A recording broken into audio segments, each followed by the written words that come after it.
اللهم صل على سيدنا محمد يا رب صل وسلم دائما أبدا على حبيبك. یا ایہا الذین آمنوا، اے لوگو جو ایمان لا چکے ہو، من یرتد منکم عن دینہ، تم میں جو بھی اپنے دین سے پیچھے ہٹے گا، ریورس ہوگا، فسوف یأتی اللہ بقوم، تو اس کے بدلے میں اللہ ایسے لوگوں کو لے آئے گا، یحبہم ویحبونہ، کہ اللہ ان سے محبت کرے گا اور وہ اللہ سے محبت کریں گے. اذلۃ علی المؤمنین، ایمان والوں پہ نرم ہوں گے، اعزۃ علی الکافرین، اسلام دشمنوں پہ سخت ہوں گے. لا یخافون فی اللہ لومۃ لائم، اللہ کے دین کے معاملے میں کسی ملامت کرنے والے کی ملامت کی پرواہ نہیں کریں گے. یہ آیت نازل ہوئی ان لوگوں کے بارے میں جو اسلام کے بارے میں مختلف قسم کے وسوسوں کا شکار رہتے ہیں، پروپیگنڈے سے متاثر ہوتے ہیں، حالانکہ وہ ایک مرتبہ اسلام قبول کر چکے ہیں یا مسلم گھرانے میں پیدا ہو چکے ہیں اور مسلمان کہلاتے ہیں.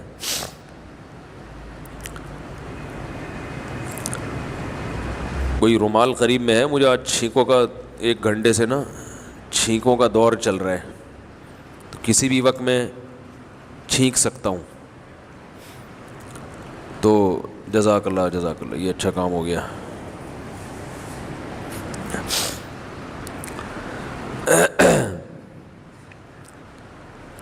لا یخافون فی اللہ لومۃ لائم، اللہ نے فرمایا کہ اگر تم میں سے کوئی بھی شخص مرتد ہو جائے، ارتداد کا معنی دین سے پیچھے ہٹ جائے،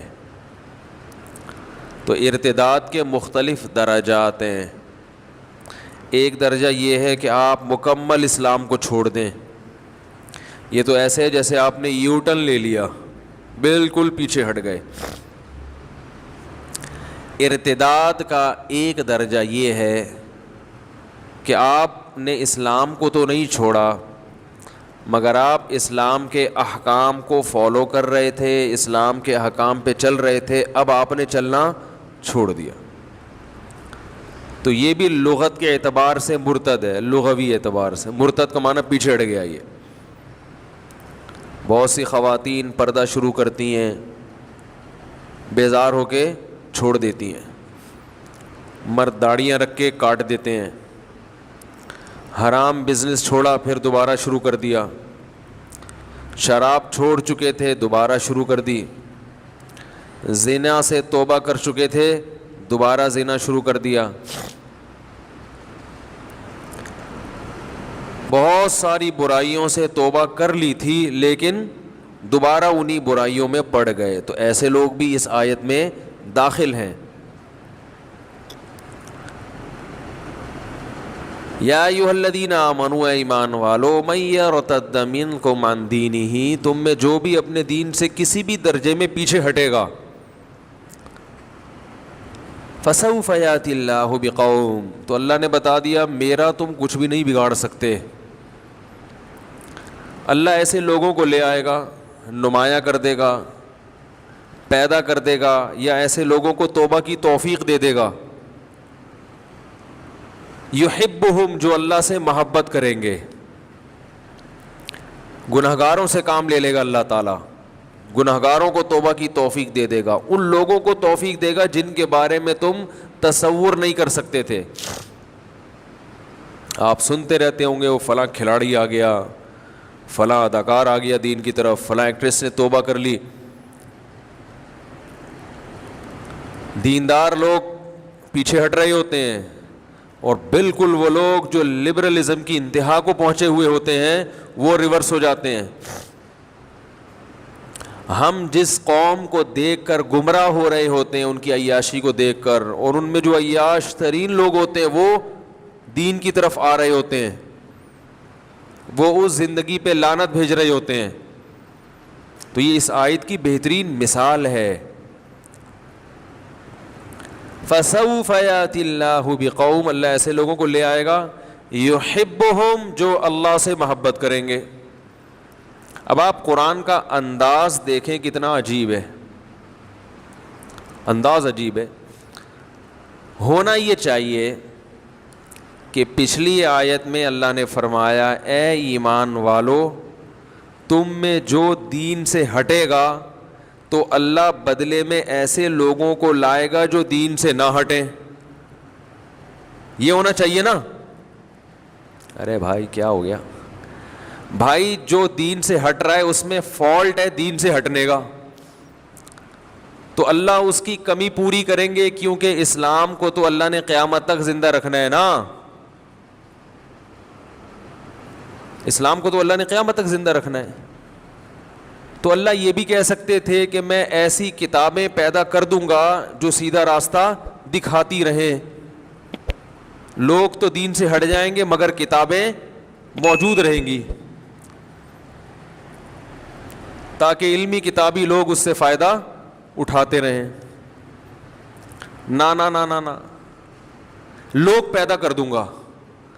یعنی نبی صلی اللہ علیہ وسلم کے دور سے لے کر قیامت تک یہ دنیا لوگ لیس نہیں ہو سکتی. بات آ رہی ہے سمجھ میں؟ لوگ لیس سے مراد نیک لوگ لیس, یہ کچھ ہم خود ہی ڈکشنری لغتیں بناتے ہیں آج کل.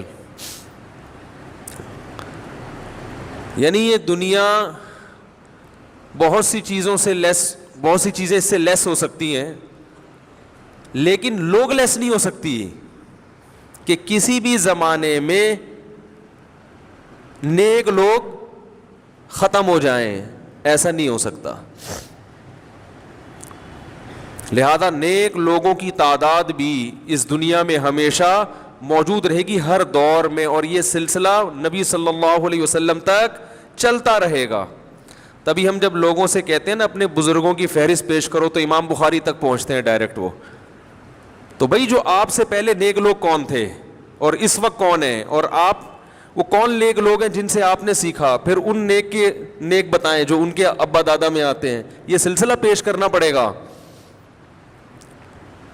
جہاں بھی قرآن اہل ہدایت کا تذکرہ کرتا ہے تو لوگوں کا تذکرہ کرتا ہے, لوگوں کا, اس لیے کہ لوگ نیک لوگ اس دنیا میں حجت اللہ ہوتے ہیں, وہ اللہ کی حجت ہوتے ہیں, دلیل ہوتے ہیں اپنے بندوں پر. صرف کتابیں کافی نہیں ہوتی. تو ایک تو علمی نقطہ اس آیت سے یہ پتہ چلا ہمیں, جو آپ سمجھ گئے میرا خیال ہے یا نہیں سمجھے بھائی, اس کو نوٹ کر لیں. کدھر گئے شہباز بھائی؟ ایک اور کیمرہ لا کے رکھنا ہے جو پبلک کو دکھائے. اب تو میرے اپنے رشتہ دار جو ہے نا, جو بیان نہیں سنتے, دور دور رہتے ہیں, وہ خود کہہ رہے ہیں کہ کوئی دوسرا بندہ سامنے ہوتا بھی ہے یا ایسے ہی جنات سے خطاب چل رہا ہوتا ہے. کیمرے کا انتظام کرنا ہے, لگانا ہے, پبلک بھی دکھانی ہے. کب یہ نوٹ کر لیں, ابھی نوٹ کر لیں, اس میں بہت ہو گیا مذاق. تو میں ان کو جواب میں یہ کہتا ہوں کہ ہوا سے نا اتنے کانفیڈنس کے ساتھ بات ہو نہیں سکتی. یعنی کوئی سامنے نہ ہو تو پھر تو یہ ایکٹنگ ہو جائے گی. اتنی زبردست ایکٹنگ تو میرا خیال ہے کوئی فلمی اداکار بھی نہیں کر سکتا 1-1.5 گھنٹے تک, کہ کوئی بندہ سامنے نہ ہو اور وہ بات ایسے کر رہا ہو جیسے سب سامنے بیٹھے ہوئے ہیں. تو کیمرہ لا کے رکھنا ہے, یہ نوٹ کر لیں, بے شک گھسا پٹا کیمرہ ہی ہو, لیکن کبھی کبھار دکھا دیا کریں. آدھا میں آ رہا ہوں اور آدھی پبلک آ رہی ہو, تاکہ لوگ پھر یہ کہیں گے کہ یہ کسی اور موقع کی تصویر لے کے انہوں نے لگا دی ہے.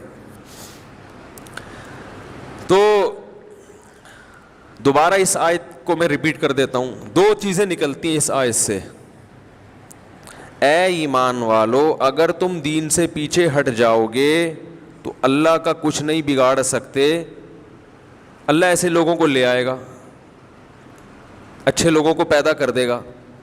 تو ہونا یہ چاہیے کہ اے ایمان والو اگر تم دین سے پیچھے ہٹ گئے تو اسلام کا کوئی نقصان نہیں ہے. کتابیں تو بخاری مسلم تو موجود ہے, جو چاہے گا سیدھے راستے پہ چلے گا, نہیں چاہے تو نہ چلے. نا نا نا نا نا, اللہ فرماتے ہیں لوگوں کو پیدا کرتا رہوں گا میں, لوگ اچھے موجود رہیں گے. اس سے بتا دیا کہ کوئی بھی ایسا شخص جس کی باتیں سن کر آپ کو لوگوں سے نفرت پیدا ہو رہی ہے, کوئی بھی اچھا نہیں لگ رہا, اس کا مطلب وہ خود اچھا نہیں ہے.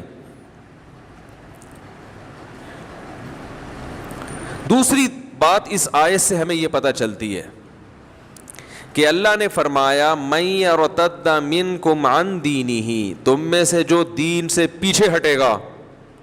تو اس میں فالٹ کیا ہے؟ دین سے پیچھے ہٹنا نا. تو آیت یوں ہونی چاہیے تھی اللہ ایسے لوگوں کو بدلے میں لے آئے گا جو دین پر استقامت دکھائیں گے اور پیچھے نہیں ہٹیں گے. کیا خیال ہے بھائی؟ لیکن آیت میں یہ نہیں ہے, آیت میں یہ نہیں ہے.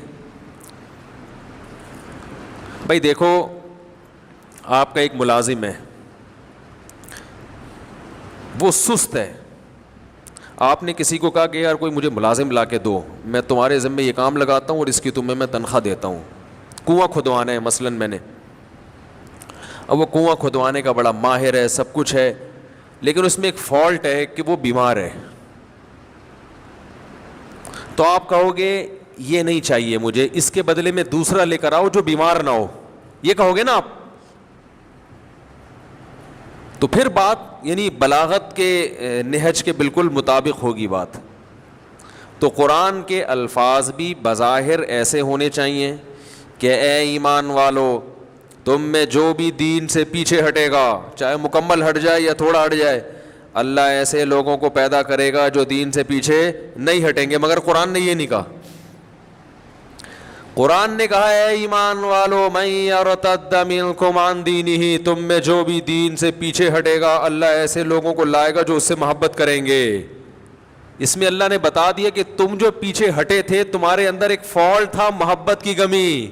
اب جو لوگ آئیں گے اس میں محبت کی کمی نہیں ہوگی, وہ پیچھے نہیں ہٹیں گے.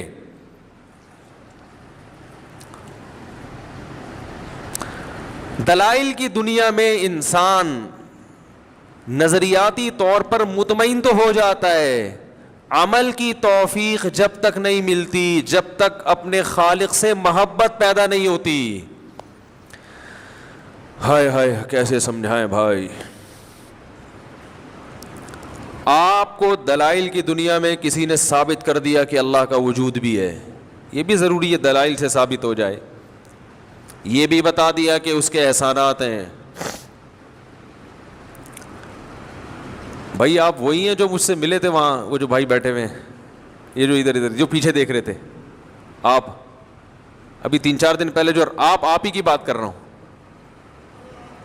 اچھا پہلی دفعہ آیا, ٹھیک ہے. وہ ایک صاحب ملے تھے, ان کو میں تلاش کر رہا تھا, میں نے کہا وہی تو نہیں ہے. تو دلائل کی دنیا میں کسی کو بھی آپ قائل کر سکتے ہیں, وہ قائل ہو جاتا ہے, لیکن عمل کی توفیق ملنے کے لیے دلائل کی دنیا میں مطمئن ہونا کافی نہیں ہے. بھائی کسی نے آپ کو بتا دیا کہ یہ آپ کا باس ہے, آپ کو پتہ چل گیا یار یہ میرا باس ہے, اس کی مجھے مان کے چلنا ہے, لیکن دل میں آپ کی نفرت ہے, تو آپ مان کے چلو گے, جہاں ڈنڈی مارنے کا موقع ملے گا مارو گے آپ. تو اللہ نے فرمایا کہ اللہ ایسی قوم کو پیدا کرے گا یحبہم, جن سے اللہ کو محبت, ویحبونہ, اور وہ کس سے محبت کریں گے؟ اللہ سے. اور پھر اس کی ایک علامت بیان کی کہ جب انہیں اللہ سے محبت ہوگی اور اللہ کو ان سے محبت ہوگی تو ان کے جو جسم سے نکلنے والے اعمال ہیں وہ کس نوعیت کے ہوں گے. اس کی ایک صفت کو اللہ نے ہائی لائٹ کیا کہ ان میں ایک چیز مشترک تمہیں نظر آئے گی محبت کے ساتھ. یعنی محبت جب ہوتی ہے نا تو محبت صرف دل میں نہیں ہوگی بلکہ اس محبت کا ایک اثر تمہیں نظر آئے گا. وہ اثر یہ ہوگا لا یخافون فی اللہ لومۃ لائم, کسی ملامت کرنے والے کی ملامت کی پرواہ نہیں کریں گے وہ اللہ کے معاملے میں. تو جو آدمی اس نہج پر یہاں تک پہنچ جائے کہ اللہ کے معاملے میں کسی کی پرواہ نہ کرتا ہو, تو وہ پیچھے کیسے ہوگا دین سے؟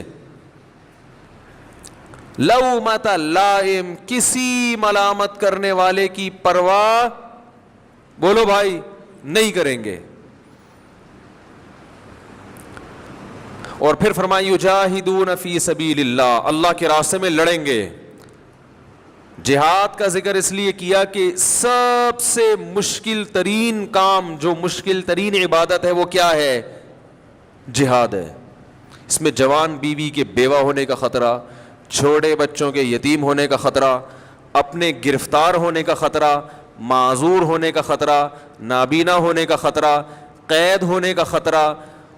یہ سارے خطرات کو کس کی خاطر مولتا ہے وہ؟ اللہ کے لیے. تو جب یہ جذبہ پیدا ہو گیا تو چھوٹی موٹی برائیوں سے بچنا تو اس کے لیے بہت آسان ہے. آج ہمیں اطلاعات ملتی رہتی ہیں, بیانات علماء کے سن سن کے کوئی خاتون شرعی پردہ کر لیتی ہے. وہ ایسا لگتا ہے جیسے اس نے پتہ نہیں کیا تیر مارا. پھر اس کو موٹیویٹ کرنا پڑتا ہے, بھائی اس پہ قائم رہو, ساس کے طعنے برداشت کرو, دیوروں کو تم نے محروم کر دیا اپنی زیارت سے.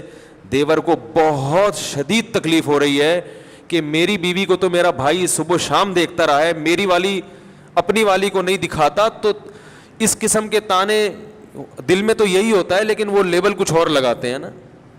جب بھابھی دیور سے پردہ کرتی ہے نا, تو دیور یہ نہیں کہتا کہ آپ پردہ نہ کریں. آپ وہ پتہ کیا تھا, کہہ رہے میں کہ میری آنکھیں کیا گندی ہیں, میں کہ تمہیں دیکھنے کے لیے گھر میں آتا ہوں. وہ اس طرح کی باتیں کرتا ہے. ایسا ہی ہے کہ نہیں ہے؟ باہر اتنی عورتیں دیکھنے کے لیے, میں ان کو نہیں لفٹ کراتا, میں یہ بھابھی کو دیکھوں گا اس لیے پردہ کر لیا. تو یہ اس قسم کے طعنے دیے جاتے ہیں. ساسیں طعنہ دیتی ہیں کہ ہمارے گھر کا ماحول خراب کر دیا بہو نے, پردہ کر کے بیٹھ گئی ہے. ہمارے ہاں تو کوئی یہ فرق ہی نہیں تھا,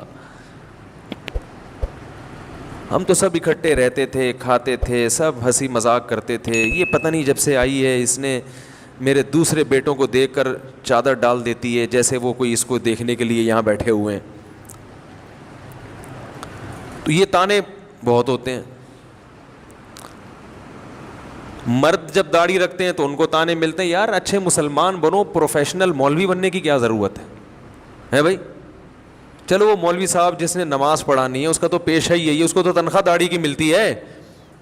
جتنی لمبی داڑھی ہوگی اتنا نیک سمجھا جائے گا, تنخواہ اتنی زیادہ ہوگی. تمہیں کیا یار, ٹھیک ہے نماز پڑھو, عید کی نماز, بقرعید کی نماز, قربانی کر لیتے ہیں, عمرہ بھی کر کے آ گئے تھے. پروفیشنل مولوی شلوار بھی ٹخنوں سے اوپر ہو گئی, یہ تو بہت زیادہ ہو گیا. یہ تو بالکل ہی. وہ ہمارے حضرت کے پاس کسی خاتون نے اپنے بچے کو بھیجا کہ یہ بدتمیز بہت ہے, ماں باپ سے تمیز سے بات نہیں کرتا.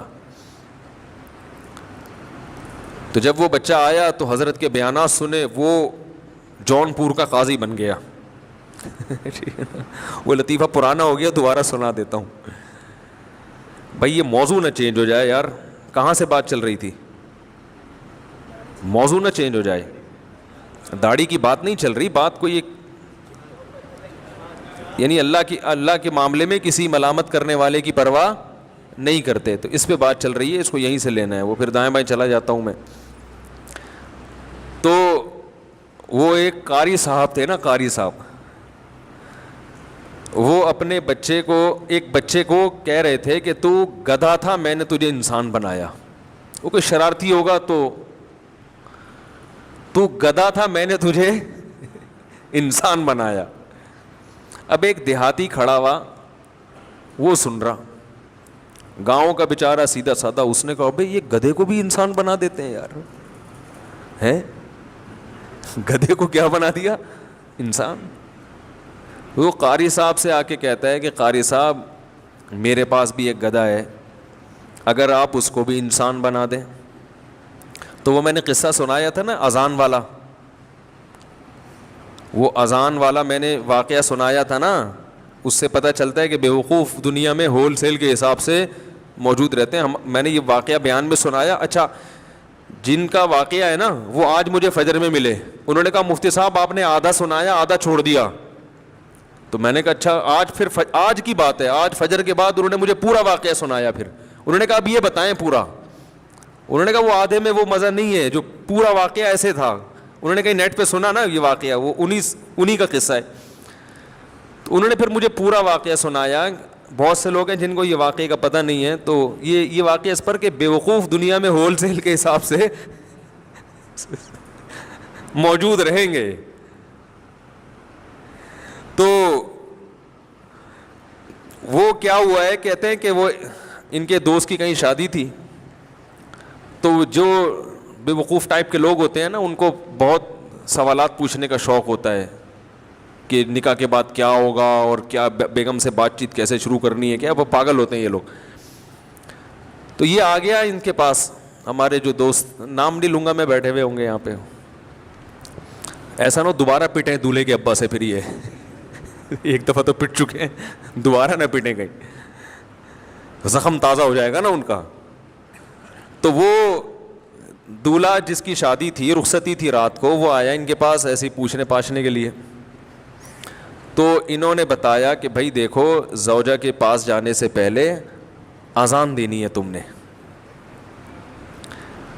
اس کا فائدہ یہ ہوگا کہ نرینہ اولاد پیدا ہوگی صحت مند. میں نے تو صرف اتنا واقعہ سنایا تھا, انہوں نے کہا کہ پورا اس طرح ہے کہ اذان بھی کسی اونچی جگہ پہ کھڑے ہو کے دینی ہے.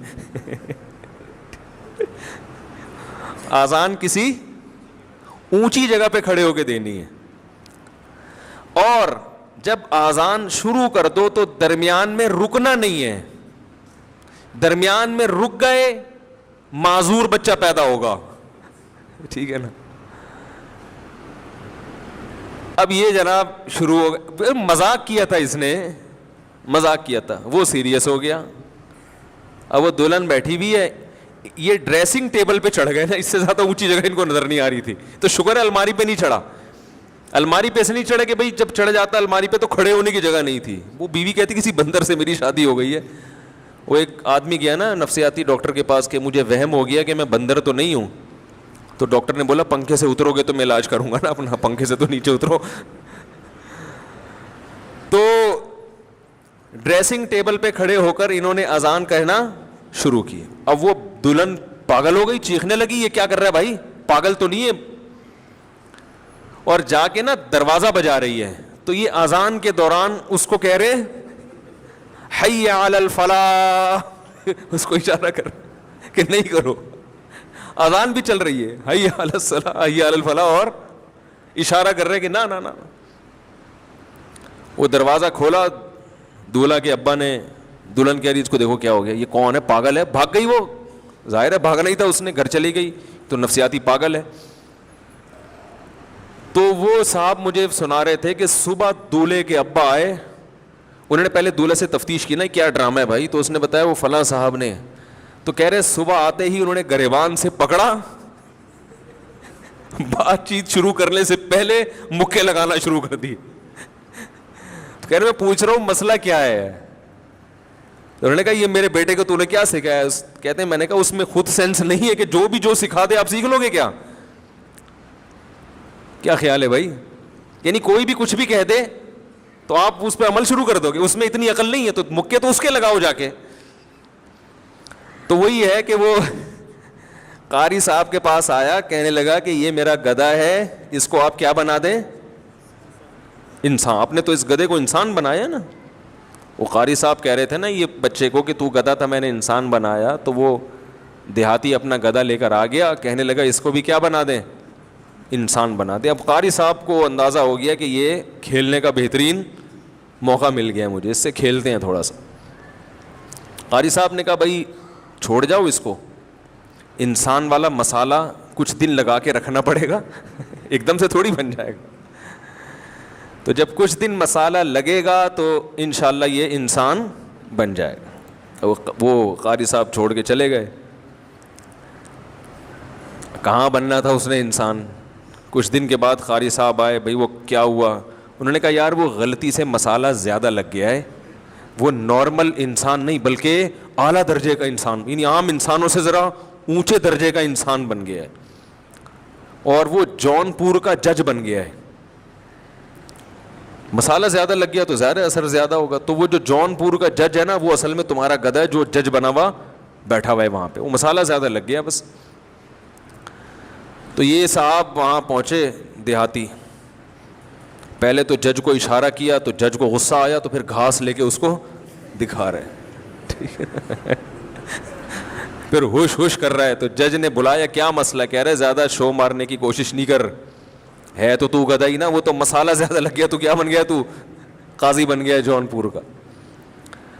تو ہمارے حضرت بھی فرمایا کرتے تھے کہ جو بچہ زیادہ دیندار بن جاتا ہے نا, تو لوگ کہتے ہیں کہ مولانا صاحب ہم نے یہ بچہ آپ کے پاس بھیجا تھا ایک سیدھا سادہ مسلمان بنانے کے لیے, آپ نے مسالہ زیادہ لگا کے اس کو جونپور کا قاضی بنا دیا. تو ایک والدین نے اپنا بچہ لا کے چھوڑا حضرت کے پاس کا, اس کو بیانات کریں, وہ جو آپ کی مجلسوں میں بیٹھا کرے گا تو یہ نیک بن جائے گا, تو ہماری فرما برداری کرنے لگے گا, ہمارے سامنے زبان نہیں چلائے گا. اب بچے پہ بڑا اثر ہوا حضرت کے بیانات کا, اہل اللہ کی صحبت کا بڑا اثر ہوتا ہے. وہ بچہ واقعی نیک بن گیا, اور اتنا نیک بن گیا کہ اس نے داڑھی بھی رکھ لی, اور ازار بھی اس کا ٹخنوں سے اوپر ہو گیا, اور اس نے کہا یہ حلال ہے, یہ حرام ہے, یہ نہیں کھانا, یہ بینک کی جاب غلط ہے, فلانا غلط ہے, ٹی وی نہیں, میں ڈرامے فلمیں نہیں دیکھوں گا. اور والدین کا بھی فرما بردار بن گیا, بھائی ماں کے سامنے تو اف کرنے کی اجازت نہیں ہے. اب وہ نماز کے ٹائم پہ نماز پڑھنے جا رہا ہے, تو پھر والدین نے آ کے حضرت سے شکایت کی, ہم نے آپ کے پاس اپنا بچہ بھیجا تھا مسلمان بنانے کے لیے, آپ نے تو اس کو مولوی بنا دیا ہے, مولوی بنانے کے لیے نہیں بھیجا تھا. تو حضرت فرمایا کرتے تھے بعض والدین بھی مفاد پرست ہوتے ہیں, ان کو اپنے بچوں کے دل میں اللہ کا اتنا خوف چاہیے کہ بچہ ماں باپ کی اطاعت شروع کر دے, بس اس سے آگے جانے کی وہ بھی اجازت نہیں دیتے, اور ایسا ہوتا نہیں ہے. اگر وہ اللہ کے خوف سے والدین کی خدمت کر رہا ہے تو اللہ کے خوف سے وہ باقی چیزوں کو بھی فالو کرے گا, وہ پھر کسی کی ملامت کی پرواہ نہیں کرے گا. پھر وہ اگر وہ بیٹی ہے تو وہ ساس کے کہنے پہ پردہ, بولو بھائی, نہیں چھوڑے گی. یہ میں عجیب حیران ہوتا ہوں, آج کل اولاد کو بھی میں دیکھتا ہوں, گھروں میں جو بہویں جاتی ہیں وہ بھی ساسوں کے دباؤ میں آ کے بہت سارے غلط ناجائز کام کر رہی ہوتی ہیں, شوہر کے دباؤ میں آ کے, اور کہتی ہیں کہ ہم سے ہوتا نہیں ہے, ہم کیسے کیا کریں. لیکن جب ان کا اپنا کوئی کام اٹکا ہوا ہو نا, یہ اپنی کوئی سوچ ہو, جاب کرنی ہے بہو نے اور ساس منع کر رہی ہے, وہ لفٹ نہیں کرائے گی ساس کو, سمجھ رہے ہیں, بہو کو اچھی جاب مل گئی اور ساس نے کہا جاب نہیں کرنی ہے. ویسے تو ایسی ساسیں مارکیٹ سے شارٹ ہیں, وہ کہتی کماؤ کماؤ کھلاؤ کھلاؤ, ان کو اس سے کوئی غرض نہیں ہے کہ بہو گھر میں رہے, بچوں کی تربیت کرے. ہر آدمی کا جو ہدف ہے اس وقت پیسہ ہے, پیسہ. پرانے زمانے میں ونس اپون اے ٹائم جب پرانے زمانے کے ساسیں ہوا کرتی تھیں یا میاں ہوا کرتا تھا, وہ کہتا تھا بیگم کو گھر میں رہو, کمانا کس کی ذمہ داری ہے, بولو بھائی میری, اس سے برکت ہوگی, تم گھر میں رہو. اب میاں جو مارکیٹ میں آ رہے ہیں ان کو کمانے والی بہو چاہیے, ایسی بہو جو ہر وقت مارکیٹ میں رہے, خود بھی صبح سے شام مارکیٹ میں. ساس کہتی ہے بہو بھی ایسی چاہیے جو کیسی ہو, مارکیٹ میں. اور جب یہ بہویں ساس بنیں گی تو یہ خود بھی مارکیٹ میں, ان کی بہویں بھی مارکیٹ میں, بیٹا بھی مارکیٹ میں. تو گھر وہ کیوں بنایا بھائی, وہ بزنس کے لیے بنایا. پھر نہیں آ رہی میرا خیال ہے بات سمجھ. جب پورا گھر ہی مارکیٹ میں ہوگا, جاب کر رہا ہوگا, تو وہ گھر کس کے لیے بنایا ہے؟ پھر ہوٹل کرائے پہ لے لو, شام کو رات کو ملاقات کر لیا کرو. اور غریب لوگ کینٹ اسٹیشن پہ منجی لے لیں, کو چارپائی لے لیں, وہاں شام کو کیا ہو جایا کریں, تھوڑا جمع ہو کے چائے وائے پی لیا کریں, صبح سارے نکل گئے. تو گھر کی ڈیفینیشن یہ ہے ہی نہیں. گھر کی ڈیفینیشن یہ ہے کہ اس میں عورتیں ہوں اور مرد کما کے شام کو واپس آئیں وہاں پہ. بات سمجھا پا رہا ہوں میں اپنی؟ یہ جو بہت تیزی سے خواتین میں جاب کا رجحان بڑھ رہا ہے, یہ خواتین یہ نہ سمجھیں کہ وہ آزاد ہو رہی ہیں. شاعر نے کیسی پیاری بات کہی ہے, رنگ رلیوں پہ زمانے کی نہ جانا اے دل, یہ خزاں ہے جو بانداز بہار آئی ہے. ابھی جاب کرنے تو خواتین کو, کچھ وقت کے بعد مردوں کو کے منہ کو جب عورت کی کمائی لگے گی, جیسے کتا جو ہے نا معذرت کے ساتھ, اس کو جب تک روٹی کھلاتے رہو وہ صحیح رہے گا, جب اس کو ایک دفعہ ہڈی لگا دی آپ نے, پھر وہ روٹی پہ راضی. بولو نا، کبھی کتے پالے ہیں؟ جنہوں نے کتے پالے ہیں نا وہ یہ کہتے ہیں کہ اس کو بسکٹ کھلاؤ، روٹی کھلاؤ، خوش رہتا ہے. جب آپ نے اس کے منہ کو ہڈی لگا دی پھر یہ روٹی پر مطمئن نہیں ہوتا. تو جس مرد کو عورت کی کمائی کا چسکا لگ گیا تو اس میں اللہ پہ اعتماد، اللہ پہ توکل اور کھلانے کا جذبہ، یہ سب چیزیں ختم، برباد. تو اس طرف جا رہا ہے معاشرہ. تو میں یہ عرض کر رہا تھا کہ اللہ رب العزت نے وہ لوگ جو دین سے پیچھے ہٹ جاتے ہیں ان کے بارے میں فرمایا کہ اگر تم پیچھے ہٹو گے تم اللہ کا کچھ نہیں بگاڑ سکتے. اللہ ایسے لوگوں کو پیدا کر دے گا جو اللہ سے محبت کریں گے، اور اس کا اثر یہ ظاہر ہوگا کہ پھر وہ کسی ملامت کرنے والے کی ملامت کی پرواہ نہیں کریں گے. تو میرے بھائی جب دین پہ چلو نا تو داڑھی رکھ لی تو لوگ کہہ رہے ہیں ملا لگ رہا ہے. بولے لگ رہا ہے کہ تمہیں کیا تکلیف ہو رہی ہے، لگنے دو، ملا بھی تو انسان ہی ہوتے ہیں. آپ ناجائز سے بچو گے، لوگ کہیں گے دنیا کہاں سے کہاں جا رہی ہے، تم حلال و حرام کے چکر میں پڑے ہوئے ہو. بولے بھائی ہم تو جب آخرت پر ایمان ہے تو چکر میں تو پڑیں گے. جو آزاد ہے وہ کسی چکر میں نہیں پڑتا. کیا خیال ہے بھائی؟ جو غلام ہے وہ تو چکر میں پڑتا ہے کہ مالک کی طرف سے کن چیزوں کی اجازت ہے اور کن چیزوں کی اجازت نہیں ہے.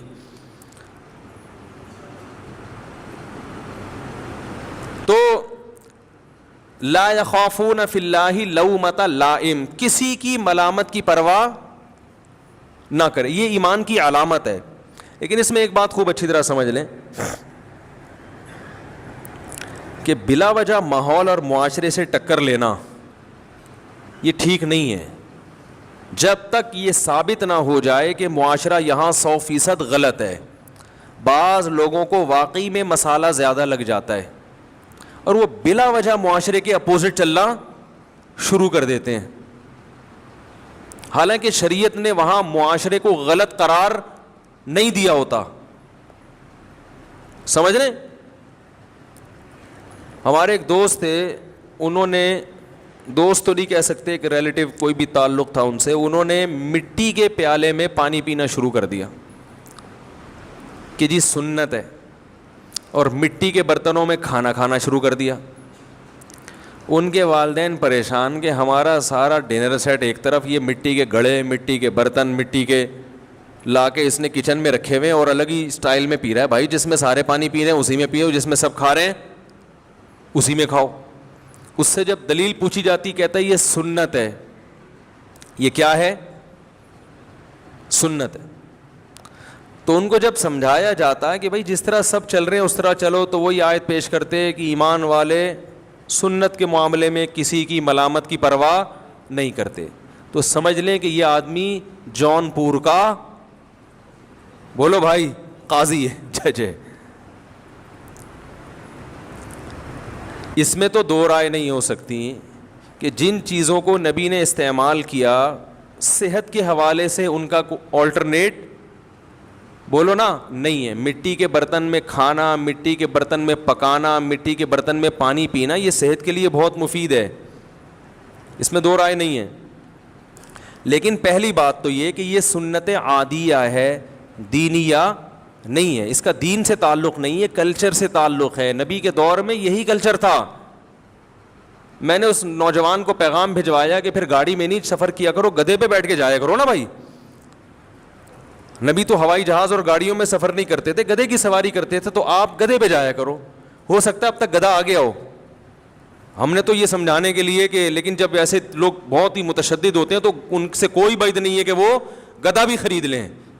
کیا خیال ہے؟ وہ گدھا بھی خرید چکے ہوں گے اب تک. تو یہ وہ لوگ ہوتے ہیں جن کو مذہبی رہنما اس ٹائپ کے ملتے ہیں، جن کے پاس علم ہوتا ہے مگر تفقہ اور بصیرت نہیں ہوتی. ان کو یہ پتہ نہیں ہوتا کہ کون سی سنت کی کیا حیثیت ہے. ابھی ایک صاحب بیان کر رہے تھے نا کہ وہ، ابھی نہیں بتاؤں گا، آپ سمجھ جائیں گے کون ہے وہ، رہنے دیں، پھر کبھی اور کسی وقت ذکر کریں گے، وہ پھر آپ سمجھ جائیں گے، پھر وہ ایسا نہیں ہے. تو وہ میرا مقصد تو کسی شخصیت کو ہائی لائٹ کرنا نہیں ہوتا نا, وہ آپ میں بات کروں گا تو وہ آپ کا ذہن ادھر چلا جائے گا تو پھر مناسب نہیں. تو خیر, علم ہوتا ہے, فقاہت نہیں ہے, بصیرت نہیں ہے کہ کس حکم کی شریعت میں کیا حیثیت ہے. تو مٹی کا جو برتن ہے, نبی صلی اللہ علیہ وسلم نے اگر مٹی کے برتن استعمال کیے تو اس زمانے میں استعمال ہی کیا ہوتے تھے؟ بولو نا بھائی, مٹی کے برتن ہوتے تھے. آپ یہ کہہ سکتے ہیں کہ بھائی چلو دینی سنت نہیں ہے, کلچر کے لحاظ سے ہے, تو محبت کا تقاضا تو یہ ہے نا. کیا خیال ہے بھائی؟ بھائی محبت کا تقاضا ہے کہ نبی نے جو کام جیسے کیا میں ویسے کروں. تو یاد رکھو, محبت کا تقاضا بھی اس وقت ہے جب آپ کا کلچر اسے قبول بھی کرتا ہو, ورنہ رسول اللہ صلی اللہ علیہ وسلم نے یہ کرتے اور شلوار یہ جو آج کل جس حساب سے لباس چل رہا ہے بیاینی, یہی لباس نہیں تھا عرب کا. جبہ پہنا ہے, اب آپ یہاں جبہ پہن کے گھومنا شروع کر دو. میں نے ایک وقت میں مجھے شوق ہو گیا تھا جبے کا, تو ہر دوسرا آدمی مجھ سے پوچھتا تھا دبئی سے کب آئے ہیں آپ؟ وہ سمجھتے کوئی دبئی کے شیخ ہیں. ہم نے کہا یار جو سمپل سب کا ڈریس ہے وہی پہنے آدمی, خام ہمیں اپنے آپ کو نمایاں کیوں کر رہے ہو بھائی؟ عرب میں جو لباس عام تھا, نبی نے کوئی نیا ڈریس متعارف نہیں کروایا, جو لباس عام تھا اسی لباس کو زیبتن کر کے یہ بتایا کہ میری سنت یہ ہے کہ جس قوم میں جو لباس چل رہا ہو وہی لباس پہنو. یہ ہے اصل سنت. اپنے آپ کو پرومیننٹ کرنے کی, نمایاں کرنے کی ضرورت نہیں, کوئی الگ سی چیز نہ لے کر آؤ. اصل سنت یہ ہے. نہیں یاری بات میرا خیال ہے. نبی نے جو گدھے کی سواری فرمائی, گھوڑے کی سواری, اونٹ کی سواری, تو اس سے اونٹ کی سواری اس کا سنت ہونا ثابت نہیں ہوتا. اس سے یہ ثابت ہوتا ہے کہ جس قوم میں جس قسم کی سواریوں کا رواج ہو تو ان وسائل اور ان ذرائع کو استعمال کرو. میرے دور میں اونٹ, گدھا, گھوڑا یہ ایسی سواریاں تھیں جو ہمیں پیدل چلنے کی مشقت سے بچاتی تھی. تو جو کام اونٹ پہ بیٹھ کے ہو سکتا ہے وہ ہم پیدل چل کے نہیں کریں گے, جو گھوڑے پہ بیٹھ کے ہو سکتا ہے وہ ہم گدھے پہ سوار ہو کے نہیں کریں گے. تو اس میں بتا دیا کہ اصل سنت یہ ہے کہ جب تم کہیں جہاز سے جا سکتے ہو تو ٹرین سے جانے کی کوشش مت کرو. اگر ٹرین سے جا سکتے ہو تو بلا وجہ گاڑی میں, بس میں جانے کی کوشش مت کرو. بس سے جا سکتے ہو تو پیدل جانے کی کوشش, بولو نا بھائی, مت کرو. اب آپ کہیں کہ یار موسیٰ علیہ السلام مصر سے مدین پیدل گئے ہیں تو میں پشاور پیدل کیوں نہیں جا سکتا؟ اور آپ یہاں سے بوریا بستر لے کے پشاور پیدل چلنا شروع ہو جائیں کہ موسیٰ کلیم اللہ کی سنت ہے, تو یہ آپ کے پاگل ہونے کی. او بھائی اس وقت موسیٰ علیہ السلام تو فرار ہوئے تھے مصر سے, کوئی سواری نہیں تھی, کوئی روٹی کھانے کا انتظام نہیں تھا, انہوں نے کہا پیدل ہی نکلو. نہیں یاری میرا خیال ہے بات سمجھ میں. تو جو برتن اویلیبل ہو اسی میں کھانا کیا ہے؟ بولو نا, سنت ہے. نبی نے بھینس کا دودھ پیا کبھی؟ بھینس تھی نہیں عرب میں. ہاں اتنی بات ضرور ہے. تو اس لیے میں یہ کہہ رہا ہوں کہ جون مسلمان بنو صحیح, جون پور کا قاضی بننے کی کوشش مت کرو. تو بلا وجہ معاشرے سے ٹکرانا ہے. سارے گھر والے اسٹیل کی پلیٹوں میں کھا رہے ہیں, آپ مٹی کا برتن لے کے بیٹھے ہوئے ہیں. وہ گھر والے بھی کہتے ہیں کیا بن گیا بھائی ہے, کس کے پاس بیٹھ رہا ہے. پھر وہ دین سے نفرت کرنا شروع کر دیتے ہیں. تو یہ وہ مضبوطی نہیں ہے دین پہ, بلکہ یہ علم نہ ہونے کا نتیجہ ہے. تو میں ایک وہ جلدی سے, آج میں 2:30 بجے بات بیان ختم کر دوں گا انشاءاللہ, تو تھوڑا وقت رہ گیا, بات کو جلدی سے سمیٹوں. تو میرے بھائی جب آپ دین پر مضبوطی سے آئے ہیں, یہ میں مٹی کے برتن سے ایک حوالے سے ایک بات آپ کی خدمت میں ابھی پیش کروں گا انشاءاللہ. تو جب آپ مضبوطی سے شریعت کو فالو کریں گے تو اللہ کہہ رہا ہے کہ پیچھے مت ہٹو, اور پیچھے نہ ہٹنے کا ایک نسخہ اللہ بیان کر رہا ہے کہ دل میں اللہ کی محبت پیدا کر لو. پیدا ہوتی ہے تو واپسی کا آپشن ختم ہو جاتا ہے. پھر آج ہمارے دل اللہ کی محبت سے خالی ہیں. کتنی محبت پیدا کرنی ہے؟ یہ جو مٹی کے پیالے والی برتن والی بات ہے, پھر میں جمعے کی نماز کے بعد جس نے بیٹھنا ہوگا بیان کر دوں گا, تاکہ یہ جو میں بات کرنا چاہ رہا ہوں یہ کمپلیٹ ہو جائے. تو ایک شاعر نے پہلے زمانے میں نا, یہ جو بادشاہ ہوا کرتے تھے یہ شعراء کو بلا کے ان سے کلام سنا کرتے تھے, پہلے اس کا بہت رواج تھا. تو ایک خلیفہ نے ایک شاعر کو بلایا, متنبی مشہور شاعر ہے, اس سے کہا کہ میں ایک شعر پڑھتا ہوں, آگے اس پہ تم شاعری کہو. یا لائمی کف الملام عن الذی اغناہ طول سقامہ و شقائہ. متنبی بڑا مشہور شاعر ہے, 3 یا 4 صدی ہجری کا, آج سے تقریباً 1000 سال تقریباً ہو چکے ہیں. اے مجھے ملامت کرنے والے, کف الملام عن الذی, اس آدمی کو ملامت مت کرو, اغناہ طول سقامہ و شقائہ, کہ جس کی بیماری اور محبوب سے دوری نے پہلے ہی اس کو لاغر کر دیا ہے. جب کسی کو عشق ہوتا ہے تو ملامتیں ہوتی ہیں نا, تو کہہ رہے ایک تو محبوب مجھے ملا نہیں ہے بھائی, اور ایک دوسری عشق کی بیماری بھی ہے, تو بیمار آدمی قابل ترس ہوتا ہے, قابل ملامت. بولو نا بھائی کیا ہو گیا, اتنی باتیں تو آپ کو پتہ ہیں.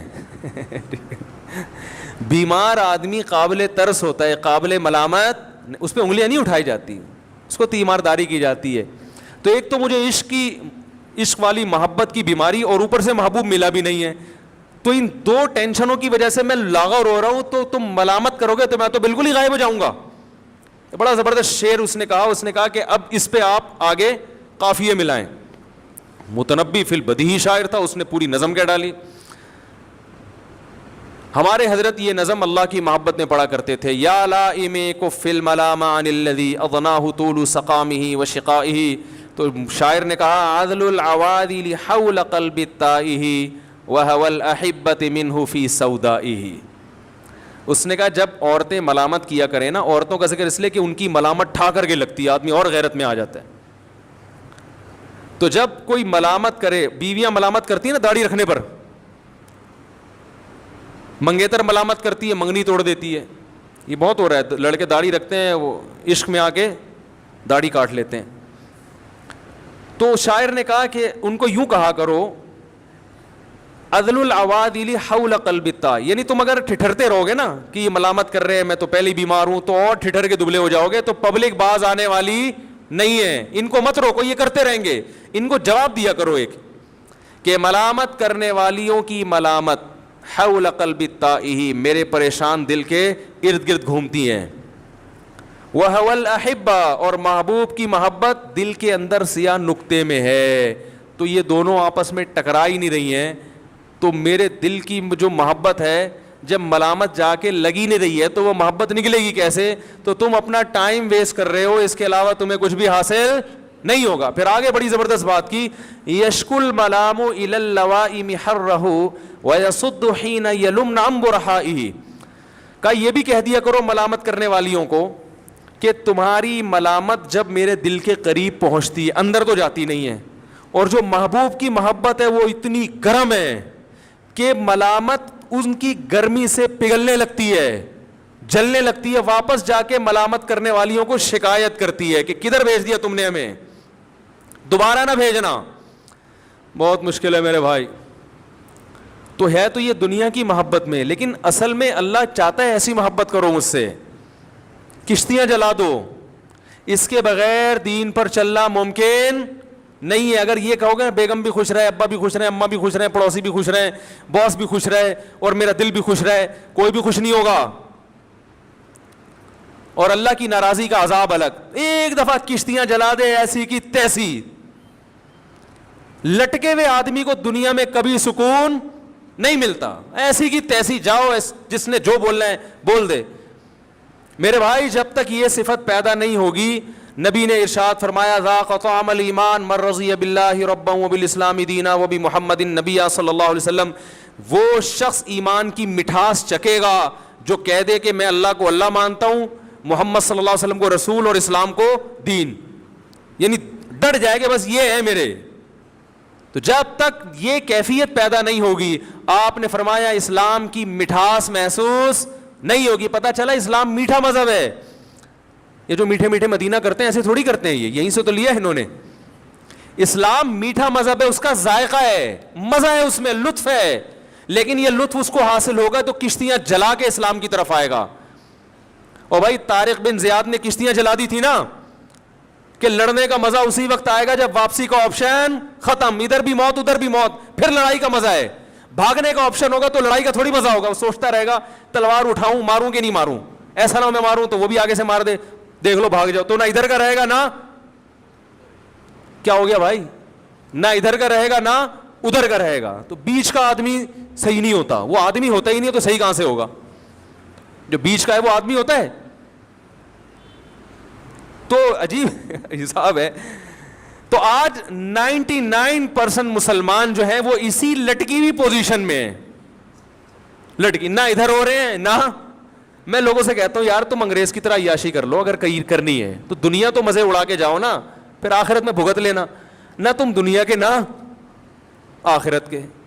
انگریز کی ٹھکائی ہوگی, وہ کہے گا چلو آخرت میں ٹھکائی ہو, دنیا میں لائف کو میں نے بھرپور انجوائے کیا ہے. آپ کہو گے اللہ جمعے کی نماز تو پڑھتا تھا پھر بھی چترول لگ رہے ہیں میرے ہے بھائی. تو اللہ کہے گا سر جمعہ تھوڑی تھا, فجر بھی تھی, ظہر بھی تھی, عصر بھی تھی. آپ کہیں گے اللہ میں نے کم از کم زنا تو نہیں کیا. تو اللہ کہیں گے جو نیٹ پر بیٹھ کر بےہودہ چیزیں دیکھتا تھا, بد نظری کرتا تھا, اس کی بھی تو ٹھگائی بنتی ہے نا. تو آپ کہو گے یار نہ ادھر کے نہ ادھر کے. ایسا نہیں کہ جو معاذ اللہ برائی نہیں کرتے وہ زنا کرنا شروع کر دیں, وہ تو جرم کی سزا تو بڑھے گی نا. اور جو جمعہ پڑھتے تھے وہ چھوڑ دیں جمعہ پڑھنا بھی. لیکن نبی نے ارشاد فرمایا ایمان کی لذت اسی کو محسوس ہوگی جو کشتیاں جلا کے آئے. تو بھائی توبہ کر کے آج ہمت کر لو, اے اللہ بس پورے دین کو فالو کرنا ہے اور ڈرو نہیں. لوگ سمجھتے ہیں پورے اسلام میں داخل ہوگے تو پتہ نہیں کیا ہو جائے گا, اور یہ بھی ہو جائے گا. نہ کچھ بھی نہیں ہوگا, کچھ بھی نہیں ہوگا, اور مزے کی زندگی ہو جائے گی. چند دن کی ٹینشن ہے. ایک چھوٹی سی بات بتا کے بات ختم کرو. ہمارے ایک رشتہ دار ہیں, انہوں نے کہا یہ لفافوں کا تبادلہ نہیں ہوگا شادی بیاہ میں, سب رشوت ہے, حرام ہے, سب کو پتہ ہے, اتنے 500 دینے 1000 لینے. انہوں نے کہا نہیں ہوگا. بڑا خاندان میں ہنگامہ ہوا, نفرتیں پیدا ہوئی, لڑائی جھگڑے ہوئے. کہہ رہے ہیں وہ دن آج کا دن 15-20 سال ہو گئے, ہم آ گئے سکون میں. نہ کوئی لفافہ دیتا ہے, نہ کسی کی بچے کی پیدائش پہ ہمیں لفافہ دینا پڑتا. ان کو پتہ ہے یہ اس ٹائپ کے ہیں ہی نہیں, ان کا فرقہ ہی الگ قسم کا فرقہ ہے. ٹھیک ہے نا. اب محبتیں بھی ہیں. میرے سگے بھائی کی شادی ہوئی تھی تو اس میں مکس گیدرنگ ٹائپ کی, مکس گیدرنگ تو نہیں تھی, سنا تھا کوئی میوزک وغیرہ موسیقی وغیرہ, وہ بعض لوگوں نے زبردستی تھوپ دی. ہمارا خاندان ایسا نہیں تھا تو میں بائیکاٹ کیا, میں نہیں گیا. بڑا ہنگامہ ہوا, بھائی کی شادی میں نہیں آیا. لیکن وہ ایک دفعہ ہنگامہ افورڈ کیا, اس کے بعد اللہ کا شکر ہے جس شادی میں جانا چاہیں جاتے ہیں, نہیں جانا چاہیں نہیں جاتے. وہ کہتے ہیں جب بھائی کے بائیکاٹ کر لیا تو ہمیں کیوں لفٹ کرائے گا یہ, سمجھ رہے ہو. اور اللہ نے اس کی برکت سے اپنی شادی میں کئی دفعہ جانے کی توفیق نصیب فرمائی. یہ ایک الگ فائدہ ہو گیا, کیونکہ جب انسان میں کانفیڈنس پیدا ہوتا ہے پھر وہ کہتا ہے میں اپنی منمانی زندگی گزاروں گا. اپنی منمانی سے مراد جس کو میں صحیح سمجھوں گا اس کو فالو کروں گا. جب پبلک کی پرواہ نہیں ہے تو پھر دوسری شادی میں بھی پرواہ نہیں ہے, تیسری میں بھی پرواہ نہیں ہے. سمجھ رہے ہو کہ نہیں سمجھ رہے؟ بھائی جب جائز ہے دلائل سے ثابت کرو, غلط ہے تو مان لیں گے, نہیں ہے تو جاؤ ایسی کی تیسی. نہیں آ رہی بات. اور اس کا فائدہ ہے لٹک کے. پھر یہ 4 شادیاں پتہ نہیں کہاں سے آ گئیں, مقصد ابھی 4 شادیاں نہیں ہیں, مثال سے سمجھا رہا ہوں بات کو, کہ ایک فیصلہ کر لو کہ اللہ کو راضی کر کے چلنا ہے یا مخلوق کو. اللہ کو راضی کر کے چلو گے, مخلوق وقتی طور پہ ناراض ہوگی, پھر یہی مخلوق آپ کے گیت گائے گی. اور اگر مخلوق کو خوش کر لیا ابھی خوش ہو جائے گی, بعد میں پھر کوئی کسی سے آج تک خوش رہا نہیں ہے, یہی غیبتیں کر رہے ہوں گے بیٹھ کر بعد میں آپ کی. اللہ ہمیں دین پر استقامت اور مضبوطی